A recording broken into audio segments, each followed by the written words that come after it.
Hello everyone, welcome back to Purple Hat Games. No purple hat today because I'm a bit warm and it's, wearing a hat indoors is not always necessary. Anyway, what are we doing in today's video apart from showing off my Sega Mega Drive Lite and my Dreamcast box? Well, over the last couple of months I would say I've had quite a few gaming pickups on a variety of consoles. A variety, I would say, 1, 2, 3, 4 games consoles, and they're all retro. So none of these games or accessories are for anything which is current. So where shall I start? I will start with Mega Drive. So I really like my Mega Drive, and I've forgotten something else. One moment. Yes, I really enjoy my Mega Drive. Don't get to play it as much as I used to, and I really should. So I was in town the other day. I went into the local shop that I go into called Once, and I found Sonic the Hedgehog 2 on Mega Drive. I have already cleaned the connectors, tested it in the console, it works perfectly. This was $4.95. So yeah, looking forward to playing a bit more of that. And what I did as well, because when I mentioned the previous video about sleeves and cases and things like that, I did talk about these two, so Desert Strike and Road Rash 2. So the boxes for these, a bit of a story. eBay seller got mixed up, sent me box protectors, so I sent them back. Got a refund, and I've ordered new boxes again. But on top of that, I have received in the mail replica box art, which is really cool. So this will be going in the new cases. It's got really nice texture to it as well.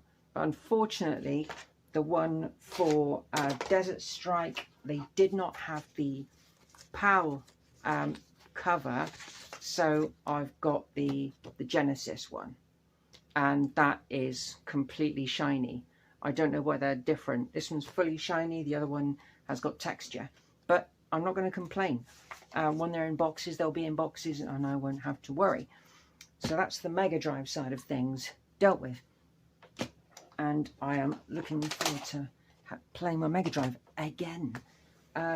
Okay, so the next console is Dreamcast.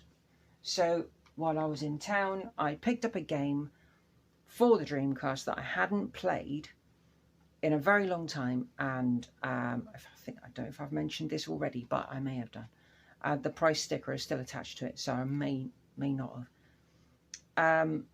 Played this game, and I just didn't have a clue what I was doing, and I don't think YouTube was a thing the last time I played this game. But it always sort of like, I had this kind of like, I need to play this game. And it didn't get the best reviews. And it did come out on N64 and PlayStation 1, Shadow Man. But unfortunately, my Dreamcast, I think the laser is failing, because it won't read this disc, but it'll read others, but it won't read other discs that I've got. So I think the laser may be on its way out. So I'm going to have to look into trying and sort that out. May need adjustment, but apart from that, it's okay. I've got all the instructions in there. Yeah, there's another manual in, there's another booklet in there. Oh, it's the Acclaim leaflet with, I'm guessing it's like loads of other games advertised. Revolt, Jeremy McGrath Supercross 2000, so it shows that it's going back quite a bit. Furballs? Fur Fighters. That game is Fur Fighters, not Fur Balls. Fur Fighters, great game if you haven't played it on Dreamcast. NBA Jam 2000, Trick Style, quite tricky. Turok Rage Wars. No, I've not played a Turok game. Yeah, there we go. Shadow Man. South Park, terrible game. WWF Attitude, never liked wrestling games. Armorines, I don't know that one. I don't think I know. This could be on other consoles. I don't know. Armorines. Anyone know what Armorines is? And then of course, yeah, it is covering other games because you've got Game Boy and Game Boy Color in the back there. So, yeah, that's just an Acclaim advert for other stuff as well as Dreamcast. So Armorines might not be on the Dreamcast, but the disc is there. I don't know why South Park thingy's on the inside of the cover, but then again, it is an Acclaim game. And the disc itself is in mint condition, so yeah, hopefully I can get my Dreamcast sorted out and I can play this. So that is the end of the Sega stuff. The next game is from another YouTubist, or GameTuber. I might come up with GameTuber, I don't know. But I actually got 2 games from this person. So, Rage Racer for the PlayStation. Always liked this game. Preferred it over the original. So it's got the manual and it's got the disc in there as well. I haven't played it yet, but it, you know, it is in good order. It's not perfect, but it's in good order. It's fine. I'm not going to complain. I might put that in the PlayStation 3. But this is from Donald Mackerel. So thank you, Donald. Much appreciated. The next game that came from Donald Mackerel is literally a game for a console which I briefly played back in the day. I can't remember if I owned one or if I borrowed it. It's a very long time ago. FIFA 98 on the N64. Can you guess what console I've bought? I have bought a Nintendo 64 in 2016. 2026 even. Where's my memory going? So we'll go through the games first and then I'll show you the console. And I've got some accessories as well. So the first accessory I will show you is the transfer pack. So yeah, this plug, you can plug your games into your Game Boy or Game Boy Color. This one, I completed this the other day. Weirdly enough, I was at the very final battle and I didn't realise, and I hadn't played it in years. Luckily, the memory was still saved. So I played the final battle and I completed the game. And you get to keep your progress. You don't lose your progress in these games. So I can put that into the N64 and I have a game it works with. The other item I bought, I've had to go around and buy a few things from different places. So this was about £4, not the game, the transfer pack. The Rumble pack I've got, it was about £5, and I do know there is a modification you can do to this so you don't need batteries anymore. So that will be coming up. I will be doing the modification, because why buy batteries when you don't need to? So, oh, why won't that go back in? I have no idea.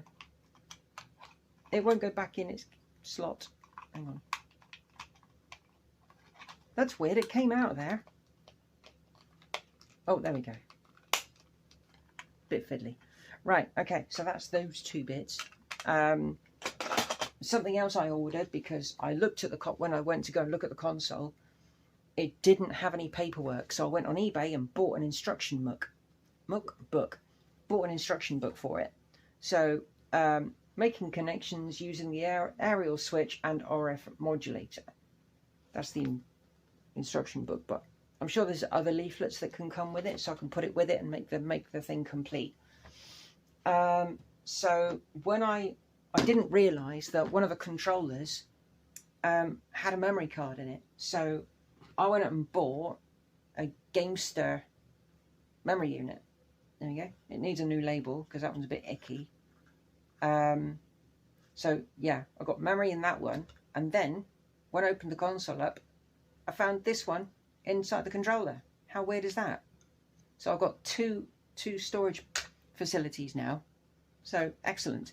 They both require batteries, but I know there is out there you can get a memory card that doesn't need batteries, but it doesn't expand the size of the memory.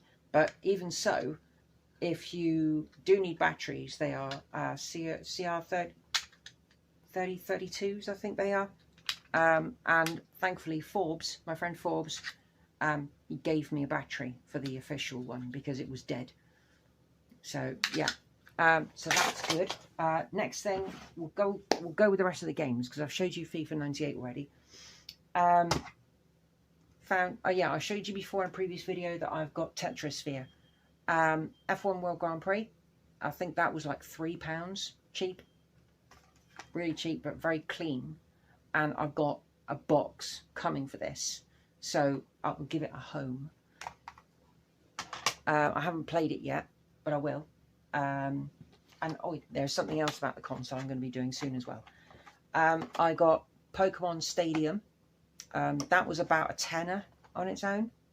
So I've got a box coming for that as well. And I will be getting an instruction book because I like to have them complete, as you know. Now we're going to look at the boxed games. So another one I picked up, I think I've taken all the labels off actually, can't remember. Wave Race 64. Never played it. Never played it. So many people told me that this game is good, and I've never played it. One thing I did do, because when I first bought this, I can't remember where I bought it, but the box for the cartridge ruined, absolutely destroyed. So I went onto eBay and I bought a replica cardboard box, and it comes flat and you have to obviously make it up, and it's glossy, and the cartridge fits in there so well, so much better than the old one. And this one's got the manual and everything. There we go, booklet. It smells a little bit damp, as if it's been in a Victorian house, but you know, you can't win them all, you can't get them all to be perfect. So that's that one. So I will look forward to playing Wave Race. I don't think it works with a rumble pack, but it works with a memory. So that's that one. The next one needed a box protector, and it was in the box is in not great shape. And it is Turok 2. This one does not have a manual, but I have a manual being watched on eBay, so I will be getting that. Looking forward to playing this because I have heard it is good, and it works with the rumble pack, so, and a memory card and expansion pack. So looking forward to playing this. The last one, game wise, that I picked up, I bought in a local shop near me in Plimpton, I think it is, near Plymouth City Centre. And it is the player's choice of GoldenEye. This needs a box protector, but everything's in there. It's complete. It's got the instruction booklet, the tray for the cartridges in good condition. The box isn't the best, it's a little bit warped, but other than that, it's fine. So yeah, played that already. It's sent me right back, because years ago when I played this, I didn't know what I was doing. I didn't get very far. I was terrible at this game. So you know, I'm going to try and get a bit further than I used to, maybe even complete it. So that would be nice. And finally, we get to the meat and potatoes. I've got to be careful lifting stuff at the moment because I've damaged my shoulder. I've got damaged tendons in my rotator cuff, so lifting things is a bit difficult at the moment, but I'll try and do the best I can. There we go, it's fully boxed. Finally got a boxed N64. So should we get this out of the box and have a look? I think we should. So there we are, we got the N64 box. So let's get this thing open, shall we? Let's take this thing out. If I can get it out without the box coming with it.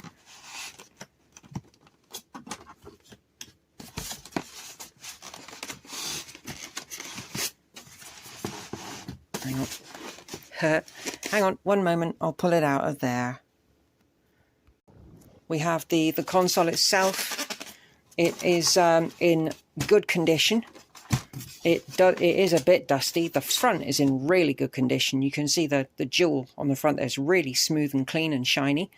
The front is very, very clean. The top, however, it's had some wear here, as if it's gone into like a cabinet or something. You see some scratches there, some dirt in the writing for the Nintendo. There's quite a bit of dirt in the vents in the top, which need to be cleaned out. There's marks all over the place here. And we have in here, we have an expansion thingy, expansion pack. So it doubles the RAM. So that's really good. I forgot how much weight there is in the N64. It's heavier than I remember previously. But it's a... Hang on. It's a NUS 001 European PAL unit, as you'd expect, buying it in the UK. It's a bit grim in here. It needs a good old clean. Ugh, look at that. Gross. So this will need cleaning. And let's put that there with the Mega Drive sign. And let's have a look at these, because this is disgusting.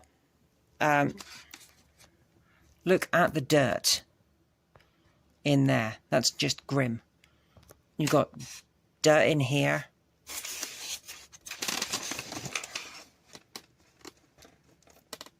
It is dirty. Look at all that. There's dirt in the crease of the shell. It's not the cleanest, I've got to be honest with you. And it should be grey. It should be that colour. So I may have to find one or invest in a Brawler 64 or something. But I wouldn't mind changing this because there is quite a bit of play in the controller. But there's dirt in the... yeah, you can see dirt around the C buttons. The D-pad's not quite so bad. There's guaranteed to be dirt inside the L and R buttons. You can see there is dirt on the front of the controller. And I'm going to be cleaning in those connectors and everything in here. It's quite a lot of screws. I've never taken apart one of these before. And the cable itself for the controller is brown. Can you see the dirt in there? Look, it's just gross. The box itself is pretty dirty as well, so that's going to need cleaning. So that's not nice. We do have like our power pack. I have seen you can get modern versions which only take up that amount of space and use a USB-C to power it. I'm going to look into doing that because getting a modern PSU for many consoles is a good thing these days. But the elephant in the room is this. We have the dreaded red, white and yellow. Awful, awful, awful, awful. This is just like the worst. So I'm investing in a HDMI adapter for the console so I can get a little better quality maybe at a push, because I know that this console is difficult to get decent graphics out of on a modern screen. But I have a plasma TV, so it's not going to be too bad. So we've got our instruction manual now with the console. We've got the console, the controller, and all the bits and pieces. Lovely job. Awesome. So thank you for watching today's video. I'm very pleased I've got my Nintendo 64. And yeah, hopefully bring you some videos on doing things to this, other than playing games. And yeah, stay tuned for more stuff on Purple Hat Games.